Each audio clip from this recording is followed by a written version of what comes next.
khutbah and offering you, the audience, the opportunity to actively participate in the discussion and to contribute meaningfully to the topic, whether it is through your questions, through feedback, mentioning your own experience with the topic, or even critiquing the khutbah if you so choose.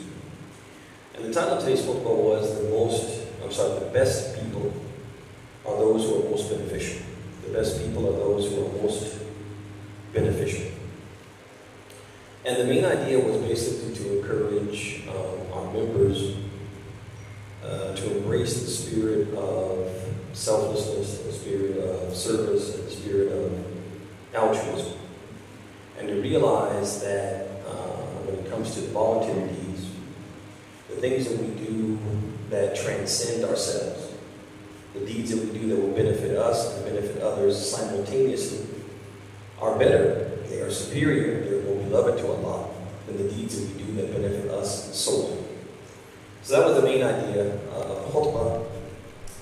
And the khutbah, as you all know, centered around two hadith, two statements of the Prophet ﷺ. And the first of those statements was the hadith of Jabir ibn Abdullah radiallahu anhuma, in which the Prophet ﷺ said, Al-mu'min يألف ويؤلف ولا خير في من لا يألف ولا يؤلف وخير الناس أنفعهم للناس. He said basically what means a true believer is congenial, meaning he's pleasant, kind, friendly, and a joy to be around. And there is no good, he says, in a person who is not friendly and whose company is burdensome. And the best people are those who benefit others the most. So the Prophet, he starts out the hadith with the words al-mu'min, which literally can be translated as the believer. And what the Prophet means here is al-mu'min kamil. He means the complete believer, the true believer, right? Basically what the Prophet is saying, that he's going to mention a description of quality that the true believer has, to indicate that when a person has true faith, they have this quality, they check this box, and if a person does not check this box, it's an indication that they are naqis iman, they are lacking in faith. That is the meaning of the hadith, and there are many other hadith like this, where the Prophet will start off by saying, al-mu'min, the believer. They will give a description, and those are hadith, the Prophet intends the same thing, al-mu'min al-kamil. The complete believer or the true believer is like what? Is like this. He says the true believer is congenial. He said it means pleasant, kind, friendly, and a joy to be around. Basically, this person is liked, and they are likable because of their good character. Their good character, generally speaking, and their good character in their interactions with others specifically. And this is what the Prophet means more so. They themselves are just good. They're just good people. And they are imbued with goodness. And they give off positive love, positive energy, positive vibes. In addition to that, when you interact with them, they what? They interact with you in a good way. That's what the Prophet means when he says, Ya'laf wa yu'laf. So basically, this is the type of person who avoids harming others with his or her words or their deeds. They actively, keenly, sometimes instinctively avoid what? Avoid harming others. They are keen to do it, and some people it just comes naturally. They could not hurt a fly. And some people, they could, but they what? They decide not to. They deliberately avoid hurting others with their words and their deeds. They're the type of people who give other people the benefit of the doubt. They never assume the worst, and they never accuse a person of something without what? Without being able to substantiate what they say. And they never reach a conclusion based on purely circumstantial evidence. Y'all see that? Because if you do that, that would be hurtful. That's hurtful, isn't it? Like, consequently, people are able to do what? to relax in their presence, to disarm themselves, to lower their guard. Because this person will. They're not trying to size me up. They're not looking for my vulnerabilities so that they can do what? So that they can expose those vulnerabilities to other people or manipulate those vulnerabilities to gain an advantage. You guys see that? You feel like that. You feel like I totally relaxed upon this person because they couldn't hurt a flea, right? They would not do that. That's just not the type of person that they are. And people, when they're around them, they expect nothing but goodness to come from them. It's like the hadith where the Prophet ﷺ, he said the likeness of a good friend and a bad friend is a likeness of Hamil al-Misk wa Nafikh al-Kir. Wa Nafikh al-Kir. He said the likeness of a good friend or a good companion and a bad companion is the likeness of Hamil al-Misk, the person who what? Who sells oil, fragrances, right? Essential oils and those beautiful fragrances. And a person who what? Nafikh al-Kir, the one who runs what like an iron mill, and he blows into the what? Into the bellows, right? To heat the oven that he'll use to do what? To make iron. So he said, the Prophet goes on, he says that this Hamil Misk, when you're in his presence, either you will smell what? You will smell a good smell. Or he will sell you some of what? Some of his fragrances. Or even he may do what? He may gift you some of his fragrances. And at the very least, when you leave his company, you leave with what? You leave with some of that what? Some of that fragrance. Hey, where you been, brother? You smell good. I was with what? I was with my friend Hamil and Misk. Y'all see that? He said, on the other hand, so basically what the Prophet is saying is that this is the type of person that whenever you're in his presence, you benefit in some way. Sometimes directly, and sometimes in what? Indirectly. Like we said, the second one is Nafikh al-Kir. This is the person who, when you're in his presence, either he burns your clothes. He burns your clothes because why? He's ting, ting, and sparks are flying, and one of those sparks gets on your clothes and does what? And burns a hole in your clothes. Burns your clothes. Nafikh al-Kir. Or your clothes get full of what? Soot. Soot. Or at the very least, when you leave what? Smelling like the blacksmith. Smell like the blacksmith. People, where you been?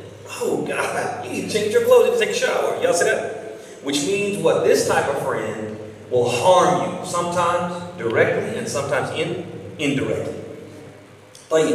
So the Prophet goes on in the hadith and he says, وَلَا خَيْرَ فِي مَنْ لَا يَأْلَفْ وَلَا يُؤْلَفْ. He said there's no good in a person who is not friendly and whose company is burdensome. This person is the opposite of friendly, the opposite of safe, the opposite of innocuous. This person has bad character and people do not enjoy his or her company. And they feel compelled to avoid him unless they are compelled to do what? To be in his company. And they only want to be in his company so long as they have to be in his company.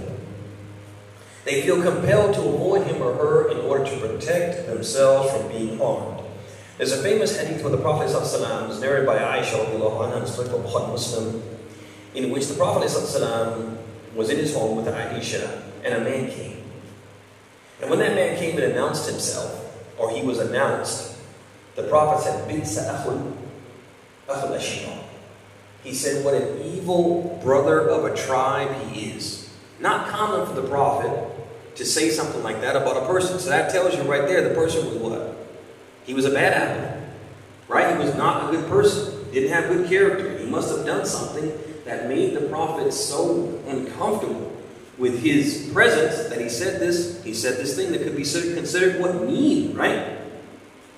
So then the man came, and the Prophet, after saying this, he entertained him. He smiled. He was polite to him.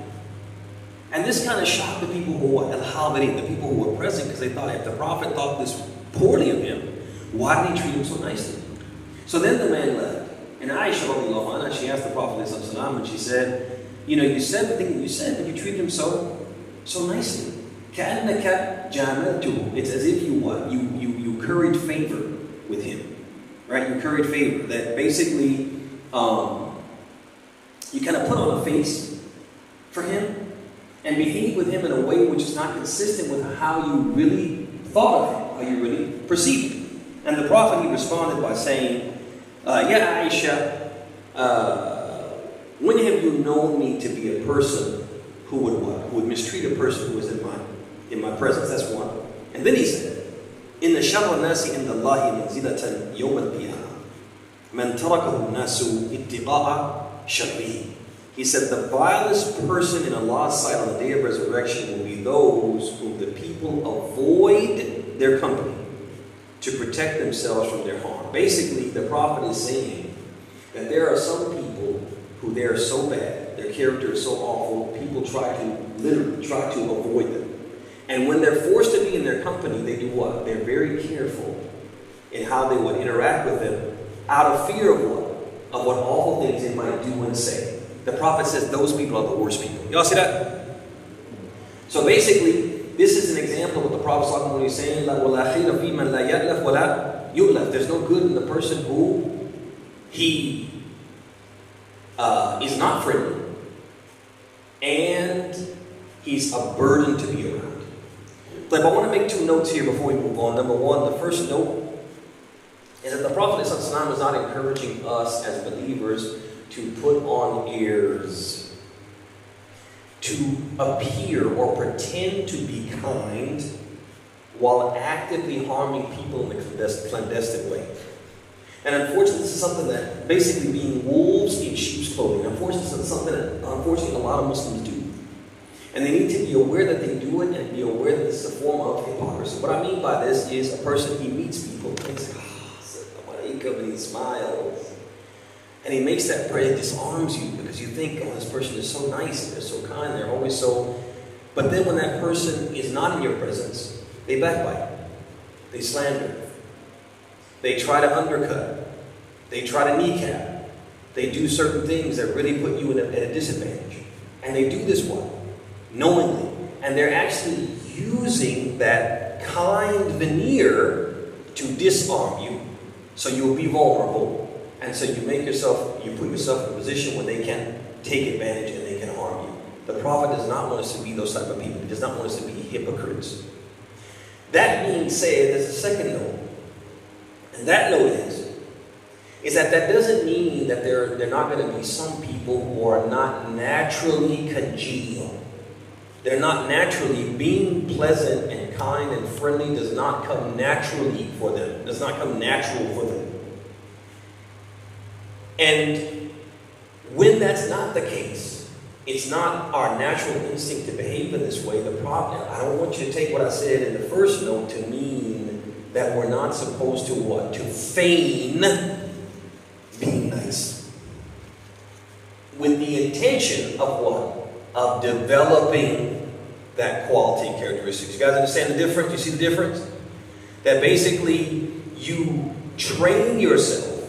You force yourself to do the thing that you're supposed to do that doesn't come naturally, so that through practicing it and training yourself, it begins to what? It begins to become part of your character. Y'all see the difference?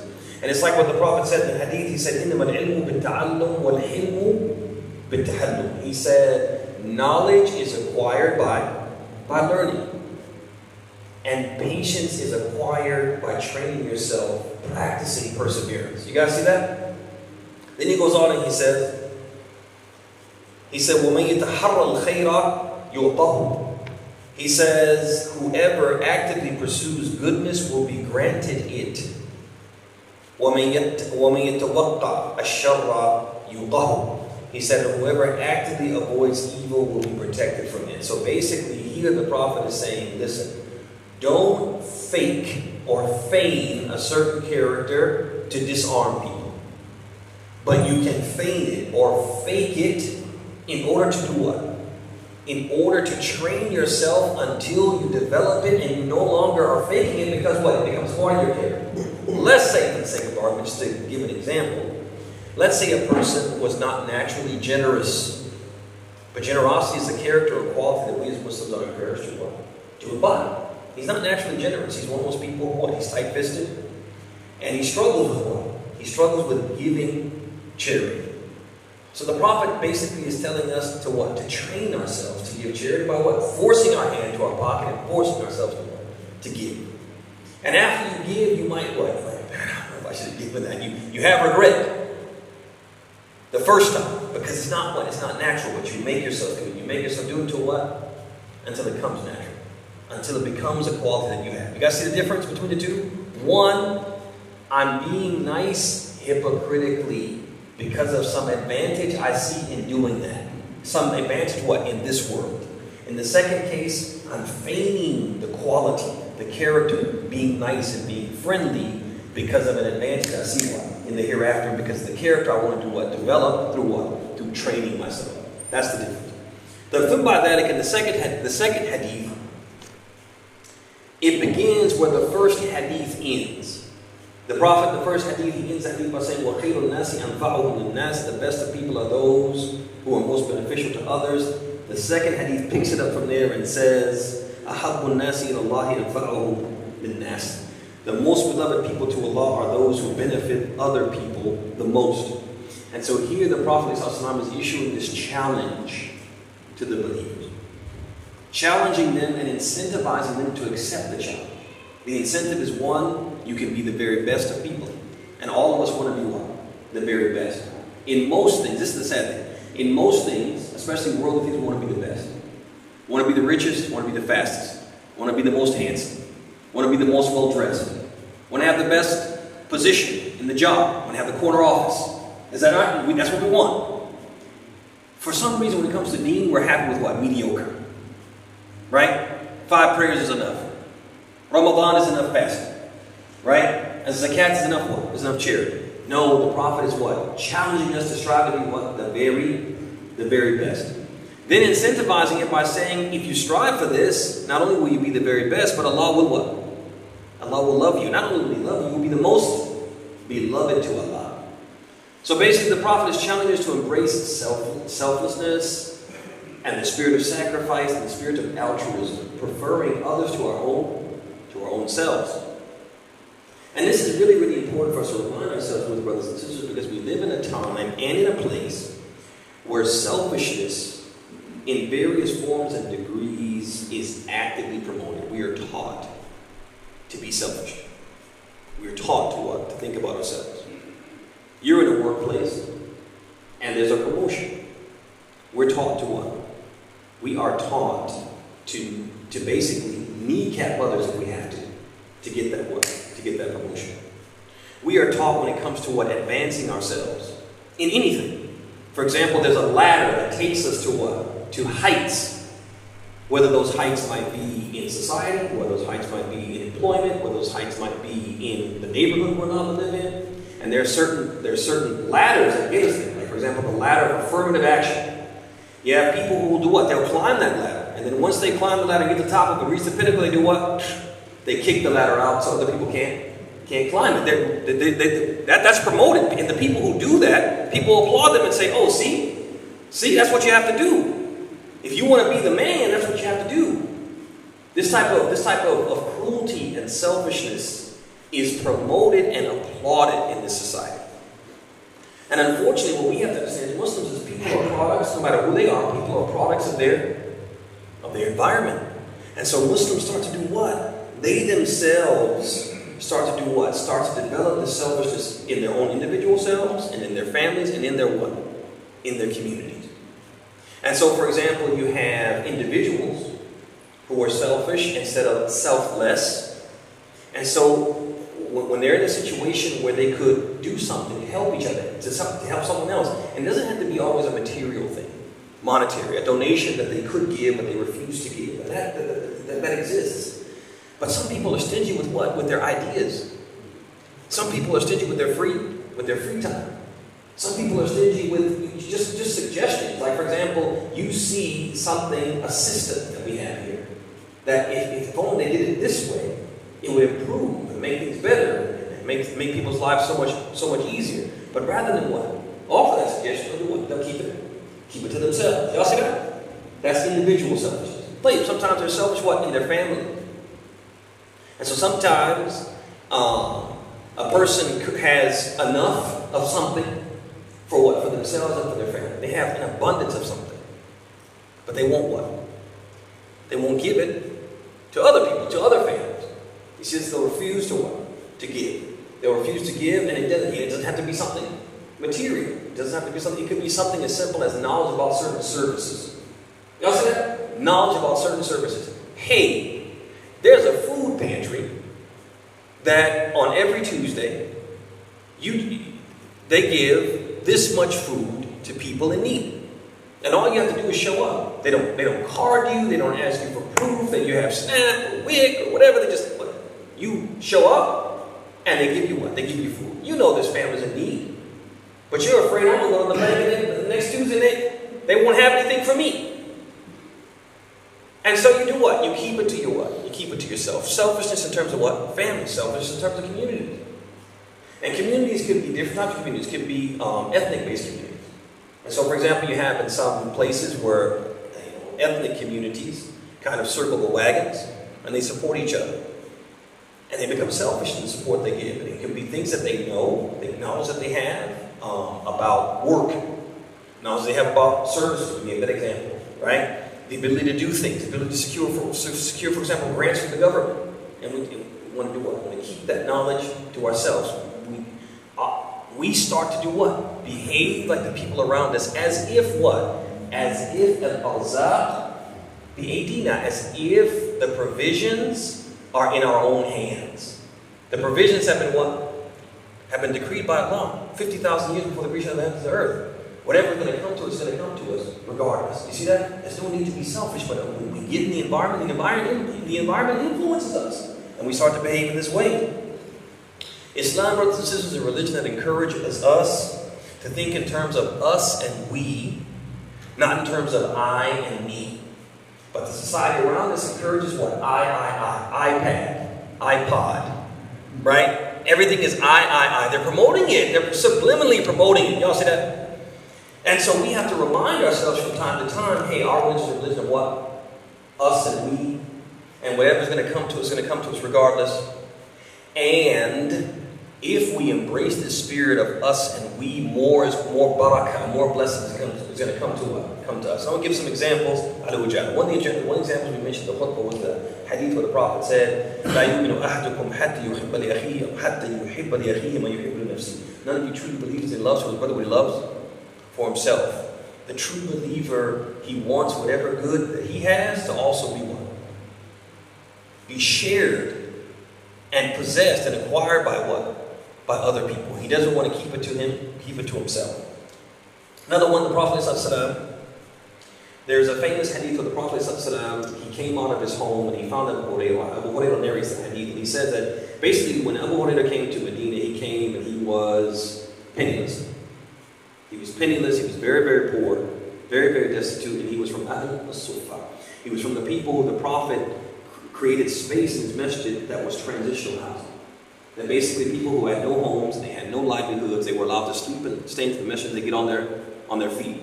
Abu Hurairah was from them, right? He lived in the masjid like it was a transitional housing situation for him. And he didn't have any way to put hand to mouth, and so there were many times when one of the reasons why he learned so many hadith is he would spend time with the Prophet, hoping that what? Someone would gift the Prophet food and he would be able to eat from it. Because of course the Prophet's going to do what? He's going to share. Because that was his nature. Y'all see that? So on one instance, the Abu Hurairah said, I basically, I was dizzy from hunger. And the Prophet ﷺ, he saw my state. And as we were conversing, someone gifted the Prophet a bowl of milk. Okay, just imagine that, a bowl of milk. Like, what do you see? Do you see a bowl like a cereal bowl? Maybe do you see a bowl that's a little bit bigger than that? Right? A nice sized bowl, maybe this big. It takes two hands to grab it. Okay? So he's gifted a bowl of milk. It could be as small as this, it could be as big as this. We don't know. It was a bowl of milk. Probably enough for him and Abu Hurairah. Y'all see that? You know what the Prophet said? The Prophet said, Nadi, ikhwana min Ahl Sufa. He said, call what? Our brothers from Ahl Sufa. Abu Hurairah was like, what? It's just a bowl of milk. And I'm starving, I'm dizzy from hunger. Come on, me and you on this. Rasulullah.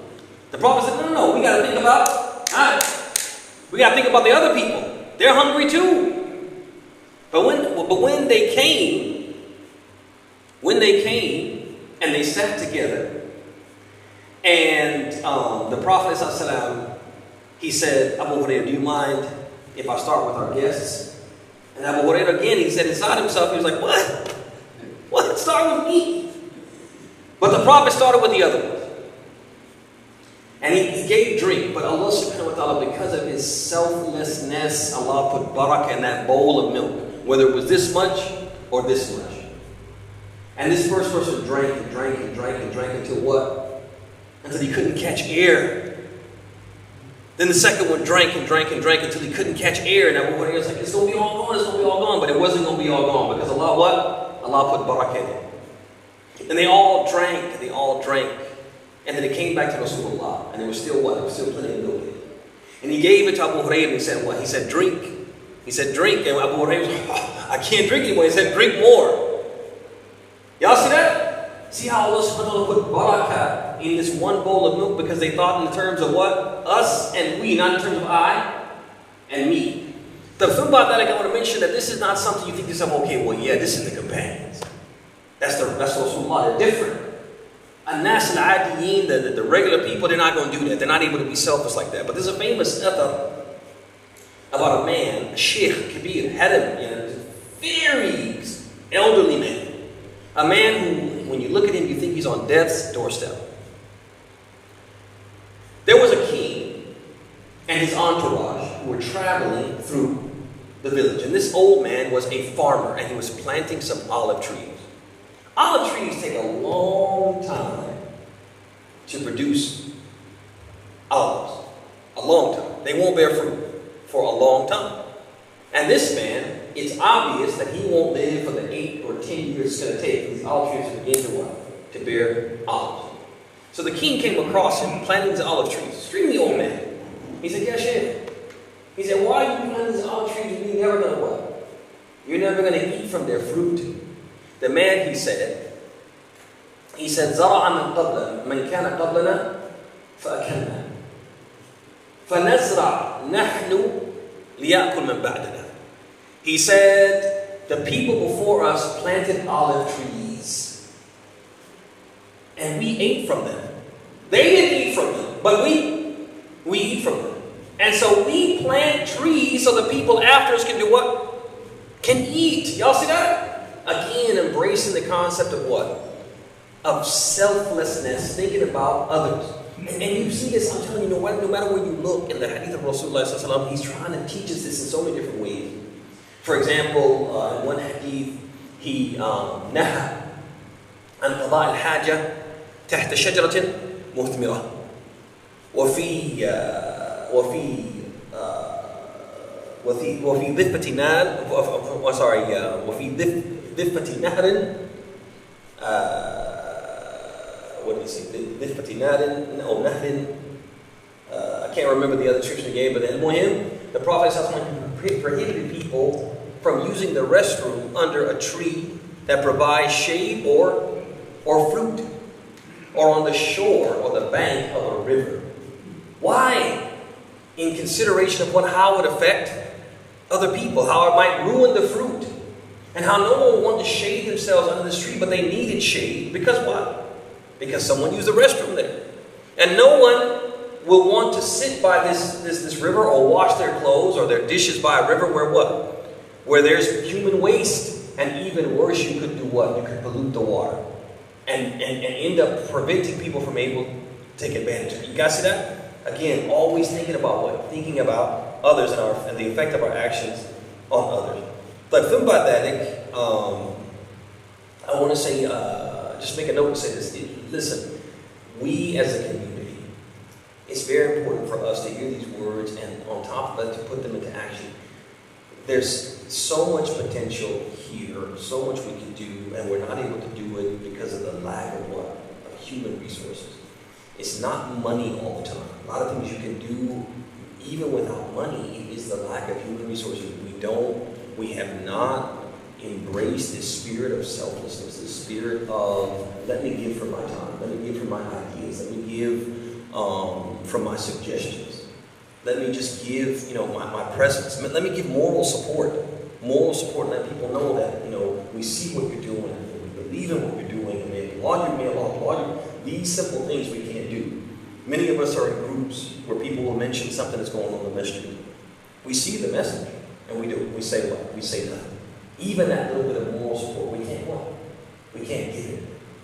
We can't give it a heart, applause, dua hand, something to say basically we're here, we're listening, we support you, right? Just something that will yarfa al-ma'nawiyat, something that will lift the people's spirits who are doing this work and pretty much doing by themselves.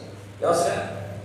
And so I say all this to say, if we really had that spirit, it wouldn't be so hard to get people to volunteer, or get people to participate in some meaningful way, right? Even as simple as what? As just saying, hey, we see what you're doing, we applaud you, something like that. But thumma dhalik, we mentioned the khutbah, we said more and more we see Muslims nowadays adopting a selfish attitude, mean mind, they may even justify their selfishness with the hadith, ibda bi nafsik thumma man ta'ud, start with yourself and those under your care. And they'll say, for example, see the Prophet himself, he was telling us to be what? To be selfish. And here I just want to point out something I want to say. We need to be very, very careful because we see this a lot too. We need to be very careful not to misrepresent the religion for selfish reasons and material or worldly gain. Religious people do this a lot. And inshallah, they don't do it intentionally, they do it inadvertently. Their nafs al-ammara, their soul that encourages them to do the wrong thing, gets control of them and makes them basically twist an ayah, manipulate a hadith to win an argument, or to manipulate another believer because of they know they're committed. They hear Allah says, the messenger say they're going to do what? They're going to do it. And they know themselves that's not the meaning of it. That's not what it means. You guys see that? But they twist the meaning enough, or they allow themselves to pretend as if they believe that's what it means in order to what? To win the argument or to get something they want. Like in this case, I want to be selfish, so I'm going to say the Prophet promoted selfishness by what? By quoting this hadith. That's not what the Prophet meant. In fact, the words of the hadith don't even support it because he said, ibda bi nafsik, start with yourself. He didn't say what? Stop with yourself. You guys see that? And so it's very careful for us to be careful to avoid doing this. I wish I had some more examples that would come to mind. Maybe when we open the discussion, some more examples would come to my mind. We have to be very careful not to do this. Religious people do this all the time. Right? They twist and manipulate certain texts to what? To support something that they want to do that they know in their heart that they shouldn't be doing. But they want to legitimize it by what? By quoting a hadith or quoting an ayah. You guys see that? Like thumma dhalik, we mentioned that the Prophet, he goes on to say that وَأَحَبُّ الْأَعْمَالِ إِلَى اللَّهِ عَزَّ وَجَلَّ سُرُورٌ تُدْخِلُهُ عَلَى مُسْلِمٍ. The most beloved deed to Allah Almighty and Exalted is happiness you provide to a fellow Muslim. And here the Prophet ﷺ, he wants us, basically he's telling us, look, Muslim, try to actively think about ways that you can inject happiness into the lives of your brothers and sisters. Actively think about that. Actively be conscious of that. Actively make effort to do that. Whatever way you can do that. He gave some examples. He said, for example, تكشف عنه كربة أو تقضي عنه دينا أو تطرد عنه جوعا. He gave the example of rescuing him from distress, consoling him in sorrow, paying a debt on his behalf, relieving his hunger. But the Prophet is just mentioning these examples. Whatever the case may be, whatever you can do, whenever an opportunity presents itself to make another believer happy, to inject happiness and to remove sadness, you should do it. Sometimes a person just needs you what? To listen. That's all they need. They just need you to what? To listen. And to make them feel seen and heard. That's all they need you to do. And so basically the Prophet is saying if that's what it is, they want to do that.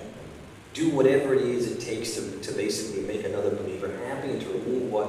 Sadness. Nobody wants to be perpetually sad. Nobody wants to feel like no one cares. Like no one cares. And so we have to be mindful of the little things that we can do sometimes. Very little things that there's no skin off our nose. It's not something difficult. Just responding to a text message, right? Somebody texts you and says, "Assalamu alaikum, brother." You got like 20 of them. Oh, you know what? I'll give you the better example. You know, on the day of Eid, you get like 200 Eid Mubaraks, right? Got to go through those and what? Answer everyone.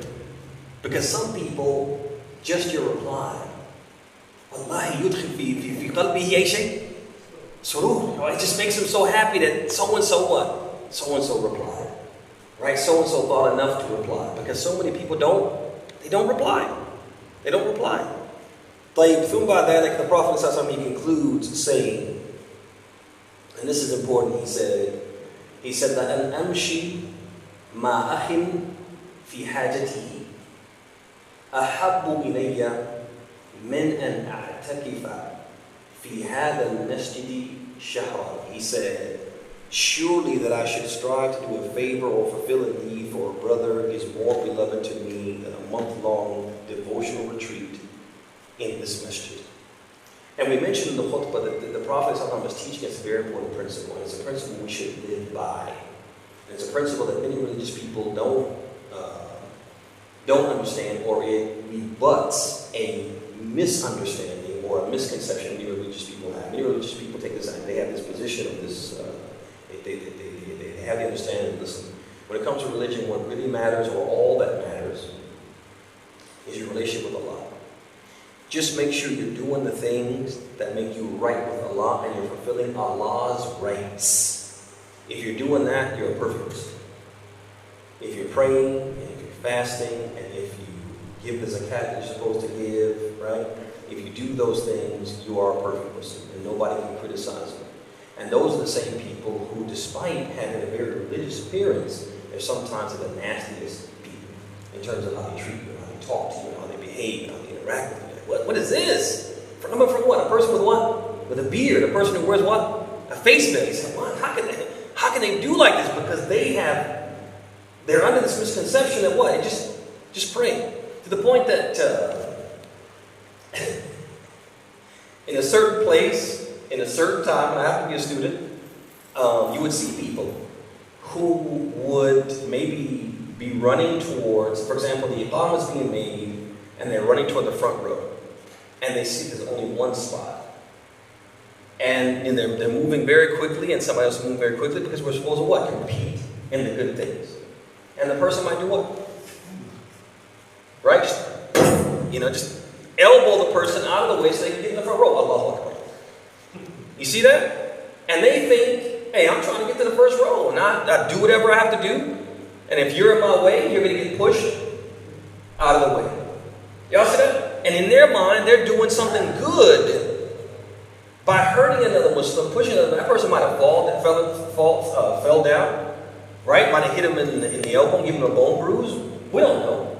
But the point is that in their mind, as long as I'm seeking Allah's pleasure, what harm I do to any individual in the process is irrelevant. It's ancillary. It is negligible, right? But the Prophet is teaching us that's not the case. He's teaching us that people matter. Just like Allah has rights, people have rights. And Allah subhanahu wa ta'ala does not feel that His rights have been fulfilled if the rights of the people have not been fulfilled. And when we have a choice between doing something that will please Him only, serve Him only, and something that could what? Please Him and serve other people. He wants us to do what? The latter, not the former. Right? We missed the principle he said, or the principle scholar said, في الأعمال التطوعية النفع المتعدي أفضل من النفع القاصر. That basically we said it that when it comes to voluntary deeds, the deed that supersedes the deed that is exclusive. Right? It's limited to you. Principle. And then so basically, we mentioned the hadith of Anas, and we'll close with that, and then we'll open the floor for any comments or questions or critiques. That basically, this serving others carries more weight with Allah than the deeds that we do that only benefit ourselves. Those which are mutually beneficial are preferred by Allah to those that benefit ourselves. We mentioned the hadith of Anas, where he said, كنا مع النبي صلى الله عليه وسلم في السفر. We were traveling with the Prophet صلى الله عليه وسلم. فمنا المفطر, فمنا الصائم ومنا المفطر. Some of us were fasting, and some of us were not fasting. If you just stop there, and you said, for example, which one of them is better? It's better off in a better state, better position. You say the people who are fasting, because fasting is such a virtuous deed. Especially fasting while what? While traveling. Fasting when there's what? Some type of hardship that does not, because somebody's going to mention the hadith where the Prophet said, La khayra fi sawm fi safar, right? Or kama qala alayhi salam. The Prophet is talking about a sawm, yusabbib mashaqqa, right? A sawm that what? That really, you really should break your fast because of what? Because of how taxing it is and trying it is on your body, right? But the Prophet ﷺ used to prefer to fast while traveling. He used to prefer it. He himself would fast while traveling. Many of his companions would fast while traveling. And even in the case where he broke his fast, he started out the day by what? By fasting. Which is the indication that what? Fasting while you're traveling is what? Is better than not fasting. Y'all see that? But if it's a mashaqqa, you should do what? You should break your fast. And it's better to break your fast in that case. So he says some of us were fasting and some of us were not fasting. Stop there, you think the people are fasting, what? They got one up on the people who are not fasting. That's a good deed. You see that? And there's lots of good deeds that come from that. The person can benefit. One of them is the dua.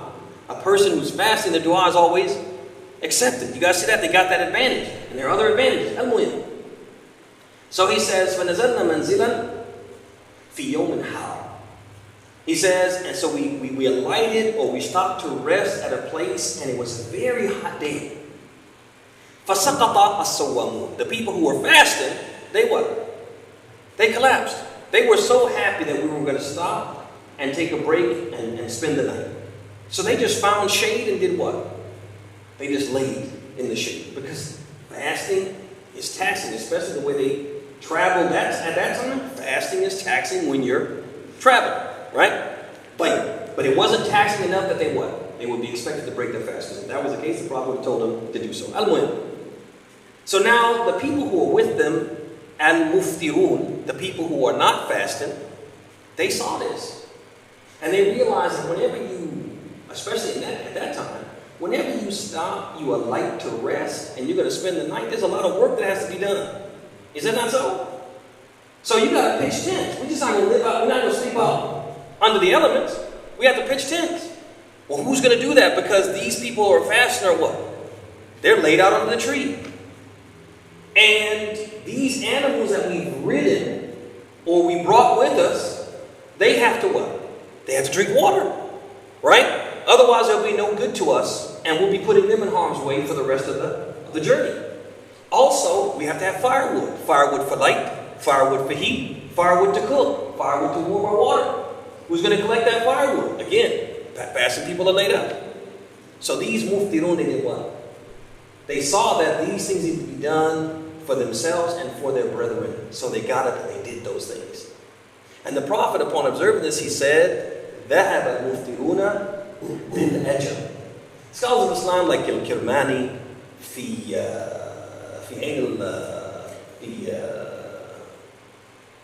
شرحه I think it's Umdat al-Qari, in his sharh of Sahih Bukhari, Al-Kirmani, he said basically they went away with al-ajr, that they went away with what?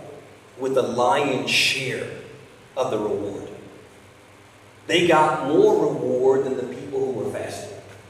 They got a reward similar to the people who were fasting because they served the people who were fasting. And they got the reward for what? For their khidmah and their service to those people and doing things that they could not do for themselves.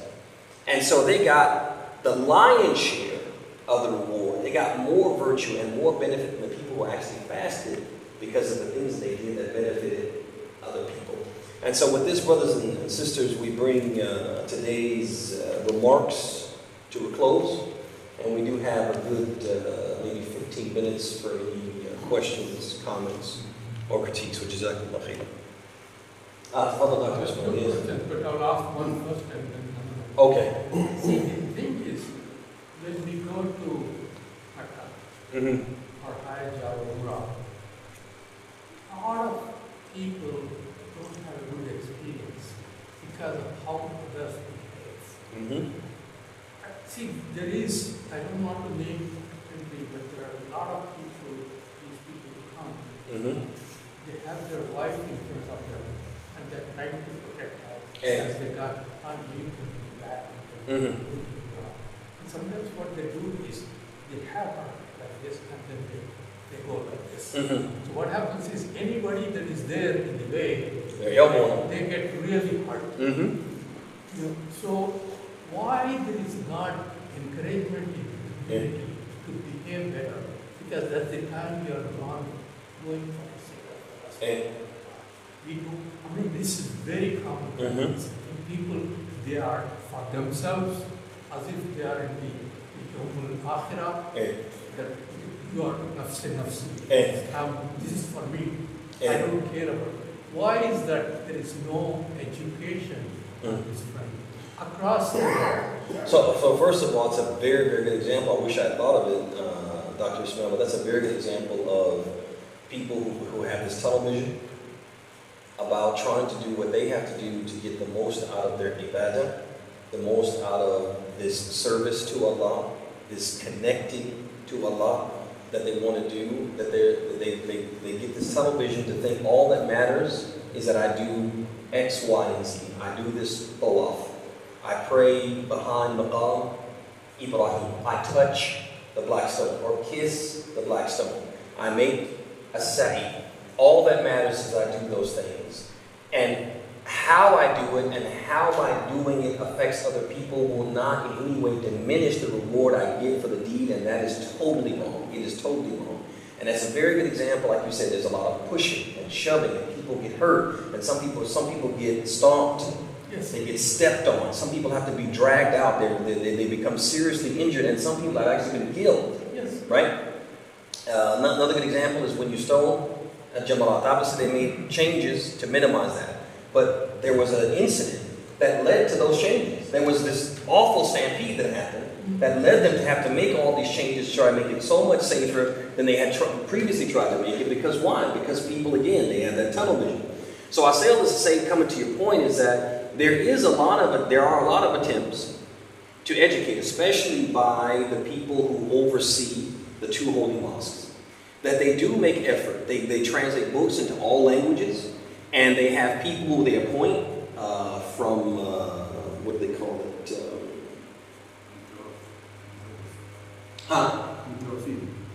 Yeah, but there's a particular ministry that takes care of that. I forget the name of the ministry. It's not coming to me right now. But there's a specific ministry where they actually train and they take graduates from universities and they train them to go and be muftis on the spot. And they are there.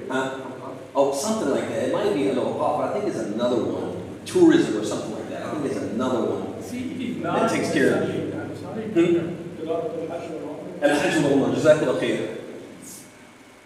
I think they should be educated back home. And that's the other thing too, is that unfortunately in a lot of environments in other countries, the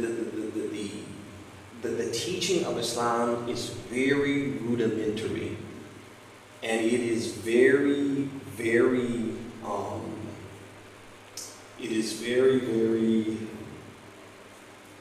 what's the opposite of comprehensive? Not incomprehensive. No. Rudimentary, basic. Okay, so basically, it's ABC 1, 2, 3, and these things that we're talking about right now, these things are just not talked about. They're just not discussed. They're just not taught, and so it's something that's just not on the radar of a lot of people who are going over there and engaging in these acts of worship. No one is teaching them that you can't do this, and then when they come. And somebody who is there, maybe there's a book that's given to them or a cassette that's given to them. Cassettes, I just aged myself. They don't do cassettes anymore, right? But you get the point, right? And when they're given something and they're basically given those instructions, there are people on site telling them, hey, don't do this, etc., and so on. They just what? They just ignore those people. Because they've never heard it before, and they think these people are saying something which is foreign to their religion. What we were told all the time, religion is what? ABC, 1, 2, 3. Hajj is what? Is check these boxes. And as far as the how of it, that's not something we need to be concerned about. We just need to make sure we check these boxes. And so a lot of work has to be done for us as an ummah to embrace these things. The Prophet, the same person who taught us, take from me your rites of Hajj, is the same Prophet who said, I would prefer to do a favor for another Muslim than to spend a month in retreat in the second holiest site in the world. He's the same one who said that. He's the same one who said, don't use the restroom under a tree that bears fruit or gives shade. He's the same one who said those things. And so we have to understand that the religion is what is more comprehensive than we conceive it to be. Like anybody else. Tafaddal Ismail. Oh no. I'm gone. This is an interesting question. Hey. You mentioned something like people do certain things in selfishness. Is that right? Yes. Yes, people do. Because people don't know what they're doing. But this thing is about 3 months ago. These are not working. Yeah, 3 months ago, by that time, Friday like this, one guy we did a marriage. Then we all went outside. It's today I'm going to tell you this. He's talking about you. About what? He's talking about you. That youth? No, he's talking about you. Okay. That, if you make Salah, your attire to take too long. Okay. Listen, you came to the wrong person that day. Okay. All right. I'm gonna. I just told him that at this, you can't take sentences out, you can't add anything out. You have to do everything straight. What at this said. He said, he might not know that my knees hurting. So when he's still too much like this, he hurt my knees. I said, look, sit down and pray. Most of the imams, the attire take too long. After the attire, they make dua after the attire. So if you know that you can't need too much, please sit down. Hey. Your prayers is correct. No. As I'm telling you the truth. You sick, lay down and do your prayers. Hey. So since then, about 3 months, I haven't seen him here no more. So if you say people do selfishness in a team, you're right. Today I'm telling you this. I think him already, so don't worry about it. Okay. All right. So two things. Let people understand the reason why your attire take too long. People don't understand it. Yeah. So two things.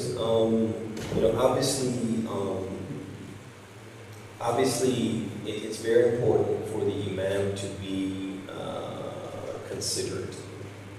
The imam should be considerate. There's a famous hadith with the Prophet ﷺ. He used to pray Salat al-Isha, and he used to like to delay Salat al-Isha. And Mu'adh ibn Jabal, he would pray Salat al-Isha with the Prophet, although he did not live in Al-Medina proper. He lived in one of the suburbs. And there was a musalla in that suburb, and he was the imam of that masjid or that musalla. So after he would pray Salat al-Isha with the Prophet, he would go to that musalla and lead the people in Salat al-Isha, so they would wait for him. And one night when he went back, he read from Surah Al-Baqarah, the longest Surah Al-Baqarah. So after the Prophet, who likes to delay a little bit, he prayed with the Prophet, then he went to that suburb. Don't know how long that walk was or that ride was. Then he got there and he led them in prayer, so now they're more delayed. And he led them with Surah Al-Baqarah. So one of the people who was in the congregation, he was, maybe he'll read 3 ayat, maybe he'll read 5 ayat, 7 ayat. No, he just kept going. That person said, I can't with this. So he just left. So when Mu'adh heard about that, he called him a munafiq. When that man heard that Mu'adh called him a munafiq, he went to the Prophet and complained. He complained about Mu'adh and how he would come late and then how he would pray a long prayer. And then when we can't take it, he called me, I couldn't take it, he called me munafiq. So the Prophet, he scolded Mu'adh. And he said, whoever amongst you is leading the prayer, فَخَفِّفْ or أَوْجِزْ or كَمَا قَالَ, he said, you should lighten it, make it light. And then he gave examples of what a person should read in Salat al-Isha. He gave examples like, for example, اقرأ باسم ربك الذي خلق or سبح اسم ربك الأعلى إلى آخره. He gave some examples. And so that being said, to your point, Imam Ghana, the imam has to be considered, but in order for the imam to be considered, if, for example, there were a person who had knees or whatever, He doesn't know. okay, he would have to let what? Let the imam know that. I don't know that a person behind me has a knee problem and would like me to do what? To make it shorter. But if somebody talks to me, speaks to me, and they say, can you do this? And I can do it. I will do it. I will do it to be what? To be considerate. You all know, those of you who know and have been here for the time that I've been here, I used to like to read long passages in Maghrib. Right? Is that not so? They know me. Some people probably avoid Maghrib because he reads too much in Maghrib. Okay? I'm just saying, it's possible. So now, some of you who've been with me and been paying attention have noticed that in Maghrib he always reads from what? Qisar al-Mufassal. Qisar al-Mufassal. Somewhere between لَمْ يَكُنِ الَّذِينَ كَفَرُوا إِلَى النَّاسِ. That's what I've been reading. Make it lighter on what? On the people. To the point, to the extent that some people come and they're still accustomed to what I used to do. They come and I'm in second rak'ah. Because they're thinking, it's going to be long. Y'all see that? They haven't adjusted yet. I say all this to say is that, yeah, I understand what the job, I understand the assignment. I like to read something long in Maghrib. It's not really the sunnah to do that, but I like to do that. But because this is the sunnah, and because the people are saying, hey, Ojus, shorten it. Tayyib, I shorten it. You see that? You're going to be considerate. You see what I'm saying? Like similarly, I like to read not necessarily really long, but something relatively long in Isha. But again, when it was late people, Isha was 10 o'clock. Nobody wants to hear anything from Baqarah. Even if you're going to do 2 or 3 lines. So what? Again, we find something from the Prophet ﷺ used to read from Awsat al-Mufassal. See that? He would read from Al-Mursalat to Lam Yakun. Somewhere between there. So we do that. And we only read the longer passages in Al-Fajr. I say all this to say, coming back to your point, Ismail, is that listen, people have to talk.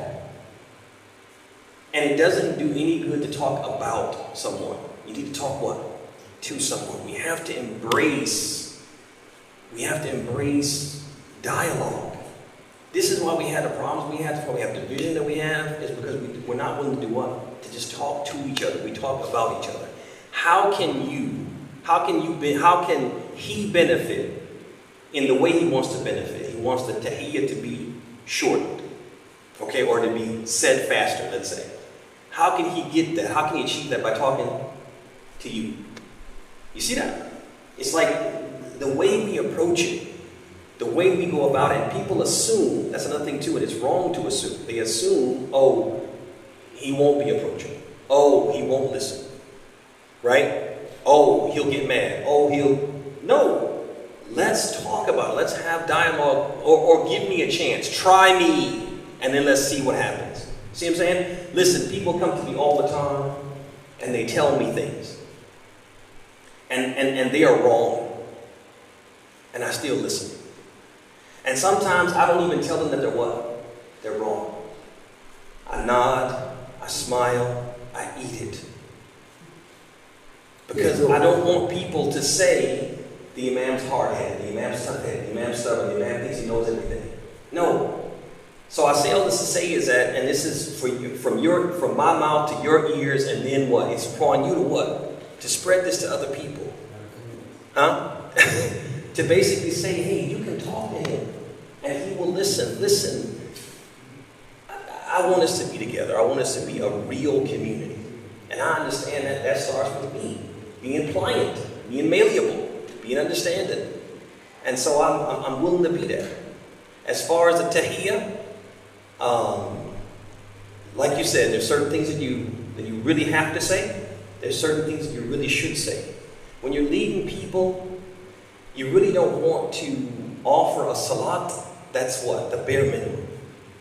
And then after you say the things that you have to say, the things that you should say. One of the things the Prophet he told us, ثُمَّ خَيَّرُوا مِنَ الدُّعَاءِ مَا شِئْتُمْ أو ما بدا لكم أو كما قال. He said, after you make the things that you have to say and the things that you should say, he said, find a dua that is is important to you, or something that you think is important to say, and say that dua.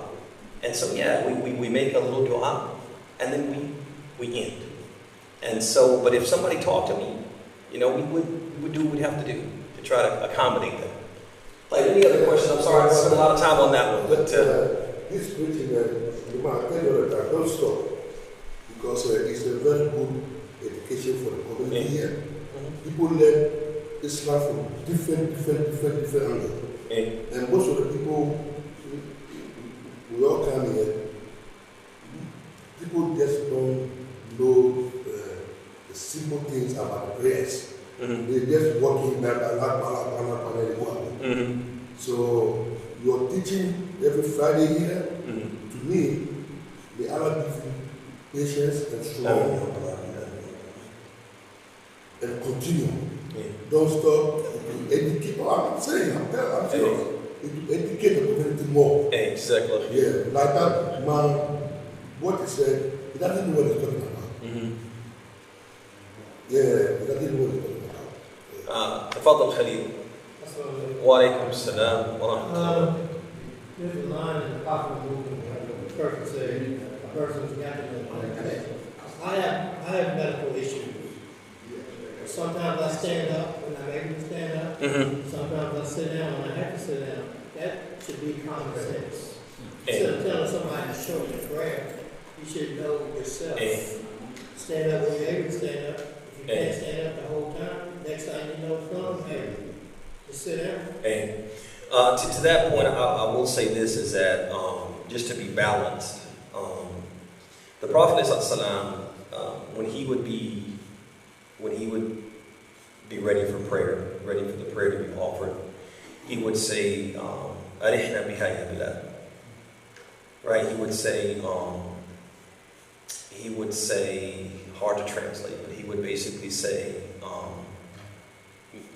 make us at rest, put us at peace through what? Through the prayer. Basically, give the iqamah so we can pray and find what? And find peace and rest.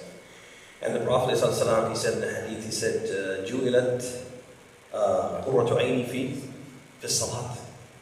He said that I find the coolness of my eyes in prayer. I think that's another thing too. That spirit, some people are like disconnected from that spirit. To them, again, prayer is a box we need to check. Come on, let's just get on with it and get over with it. Let's get on and get over with it. And other people know, they're like, no, I'm really trying to connect with Allah through this prayer. I need this. I need this so I can get to the next prayer. Right? And be, be in the right frame of spiritual mind. Right? In the right frame of heart. Right? They really are looking at it like that, and some people are not looking like that. It's just what? It's just rituals we need to go through and movements we need to complete. And come on, let's get on with it. Why are you taking so long? And so that's another thing. There's a disconnect there too. Is that some people, prayer's on the coolness of their eyes. It's just what? It's a chore. It's a chore. It's like having to wash the dishes or something for them. You know what I mean? You just keep kicking the can and kicking the can. You don't want to do it, and ultimately those dishes are staring like, I gotta wash these dishes. And some people approach prayer like that. They they come to prayer, as the Prophet, as Allah subhanahu wa ta'ala says in the Quran, وَلَا يَأْتُونَ الصَّلَاةَ إِلَّا كُسَالَى.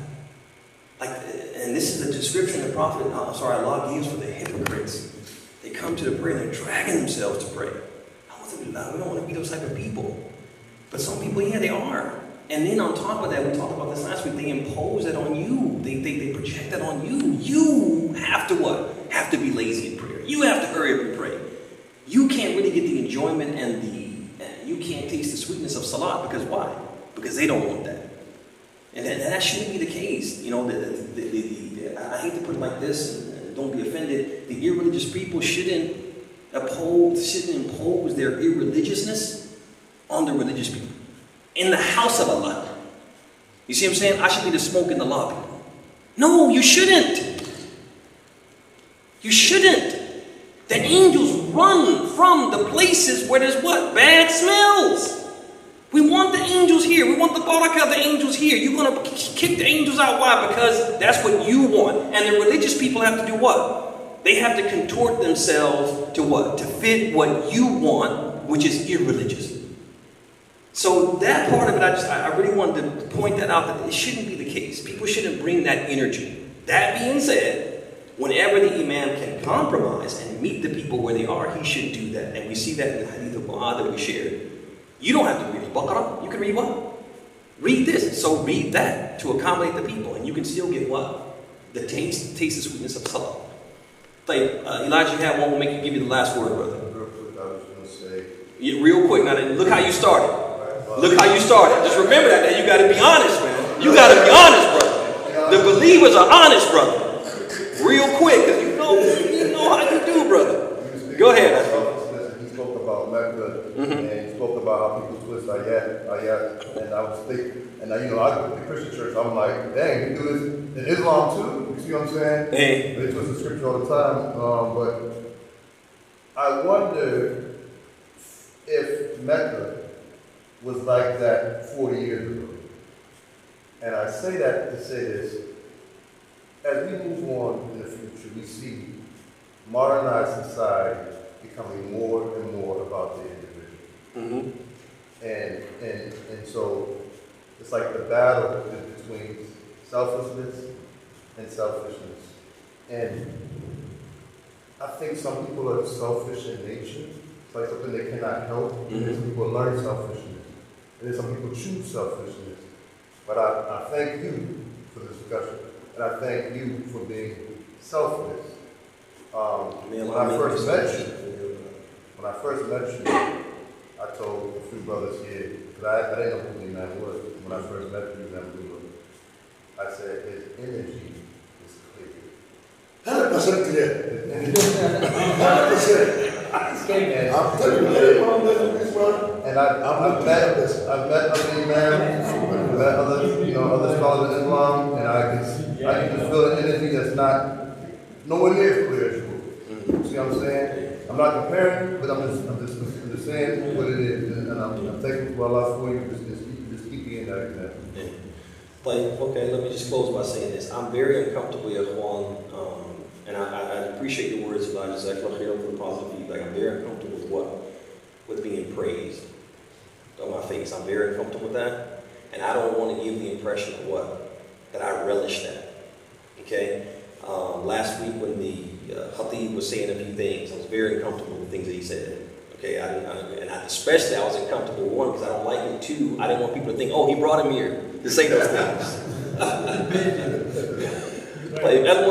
So Jazakallah khair, I appreciate that. I definitely want to be, as I said in the khutbah, we want to be the people who were not present. People are saying what? They're saying good things. This person's a good person. This person. So definitely, I appreciate that the thought. I just, I don't want it said in my presence. Jazakallah khair. I'm miskeen. I'm not anywhere as good as I need to be for you all.